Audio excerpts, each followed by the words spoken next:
కేటాయింపుకు సంబంధించి ప్రస్తుతం తీవ్రమైన చర్చ జరుగుతుంది. దాదాపు ఫైనల్ అయిపోయింది. ఫైనల్ స్టేజ్ కు చేరుకుంది. మరి కాసేపట్లో ప్రకటించబోతోంది తెలంగాణ ప్రభుత్వం.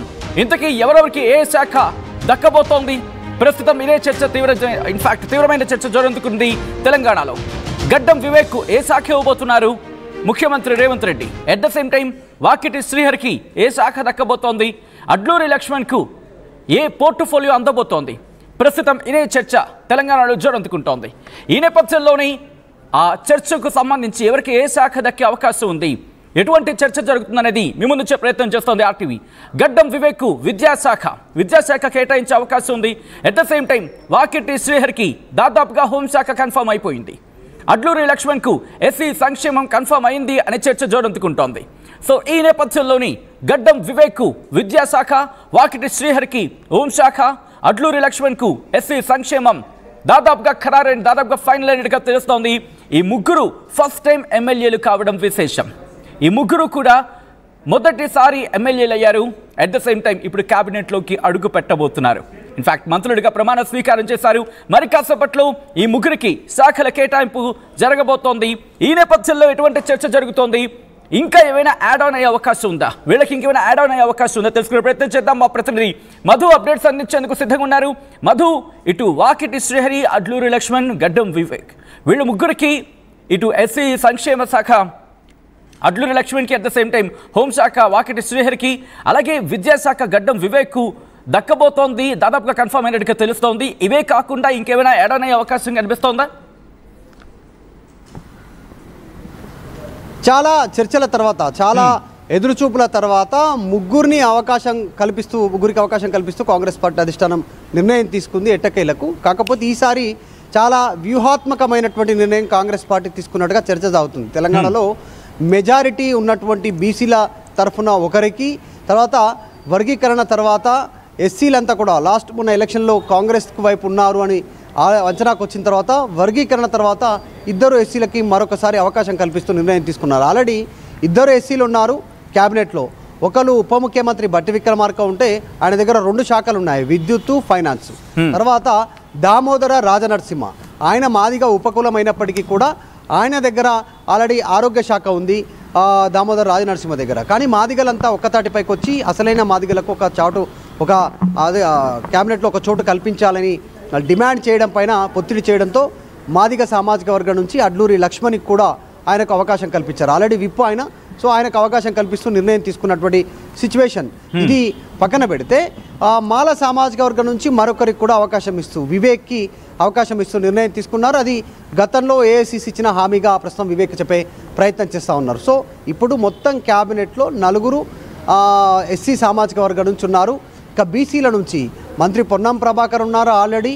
తర్వాత కొండా సురేఖ బీసీ ప్రాతినిధ్యం నుంచి 2 మంత్రివర్గంలో ఉన్నారు. ఒక వాకిటి శ్రీహరిని కలుపుకుంటే 3 బీసీలు ఉన్నారు. సో ఇంకా 3 ఖాళీలు ఉన్నాయి. ఈ 3 భర్తీ చేసినప్పుడు కూడా రాబోయే 3 భర్తీలలో కూడా మరొక బీసీకి అవకాశం ఇవ్వనున్నట్టుగా చర్చ కొనసాగుతూ ఉంది. సో రెడ్డిలకు దాదాపు క్యాబినెట్లో బెర్తు ఖరారయ్యే అవకాశం లేనట్టుగానే చర్చ కొనసాగుతుంది. దానికి రీజన్ ఇప్పటికే ముఖ్యమంత్రి రేవంత్ రెడ్డి రెడ్డి సామాజిక వర్గం నుంచి పొంగులేటి శ్రీనివాసరెడ్డి, ఉత్తమ్ కుమార్ రెడ్డి, తర్వాత కోమటిరెడ్డి వెంకటరెడ్డి, వేం నరేందర్ రెడ్డి, ఇట్లా చెప్పుకుంటూ పోతే చాలామంది కార్పొరేషన్కి సంబంధించినటువంటి చైర్మన్లు కానీ, నామినేటెడ్ పదవుల్లో కానీ, పార్టీలో కానీ అన్ని రకాలుగా కూడా రెడ్డిలకు పెద్దపీట ఉంది. కాబట్టి వీటన్నిటి దృష్టిలో పెట్టుకొని నిర్ణయం తీసుకున్నారు. ఇది ఈరోజు చాప్టర్ ముగిసింది. నెక్స్ట్ చాప్టర్ ఏంటి అంటే వీళ్ళ ముగ్గురికి శాఖల కేటాయింపు అత్యంత కీలకమైనటువంటి అంశం. ముఖ్యమంత్రి రేవంత్ రెడ్డి దగ్గర 3 కీలకమైన శాఖలు ఉన్నాయి. హోం, విద్య, మున్సిపల్ అడ్మినిస్ట్రేషన్, ఇంకా మిగతాకి సంబంధించినటువంటి ఇంకా మిగతా కూడా ఆయన దగ్గరే కొన్ని శాఖలు ఉన్నాయి. తర్వాత ఒక్కొక్క మంత్రి దగ్గర 2 ఉన్నాయి, 2 శాఖలు ఉన్నాయి. ఉత్తమ్ కుమార్ రెడ్డి దగ్గర తీసుకుంటే ఇరిగేషన్, సివిల్ సప్లై. తర్వాత బట్టి దగ్గర తీసుకుంటే విద్యుత్తు, ఫైనాన్సు. జూపల్లి కృష్ణారావు దగ్గర తీసుకుంటే ఆయన దగ్గర 2. తర్వాత ఇలా ఏ మంత్రిని తీసుకున్నా 2 శాఖలు వాళ్ళ దగ్గర ఉన్నటువంటి పరిస్థితి. సో ఈ ముగ్గురికి ఏం దక్కనుంది అనే చర్చ కొనసాగుతూ ఉంది.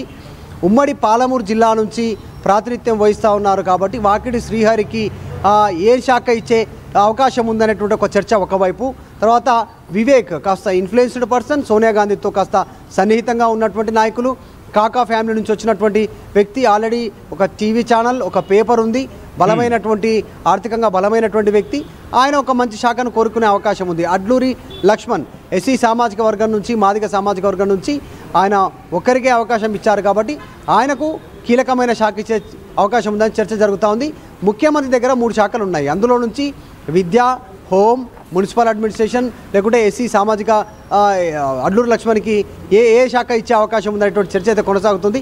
క్లారిటీ రావాల్సి ఉంది. ఈరోజు సాయంత్రానికో రేపటికో ఖచ్చితంగా క్లారిటీ వచ్చే పరిస్థితి కనిపిస్తూ ఉంది. కాస్త చర్చించే అవకాశం ఉంటుంది.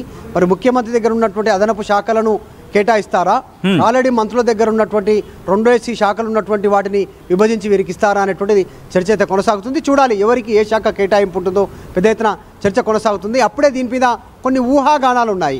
కొద్దిమంది అడ్లూరి లక్ష్మణ్ లాంటి వాళ్ళేమో నాకు ఏ శాఖ ఇచ్చినా పర్వాలేదు, అధిష్టానం ఏది చెప్తే అది చేయడానికి సిద్ధంగా ఉన్నాను కాంగ్రెస్ కార్యకర్త అంటున్నారు. ఇక వివేక్ మాట్లాడలేదు, వాకిటి శ్రీ గారు కూడా మాట్లాడారు. ఏ శాఖ ఇచ్చినా పర్లేదని చెప్తా ఉన్నారు. చూడాలి మరి ఏ శాఖ ఎవరికి లభిస్తుందో.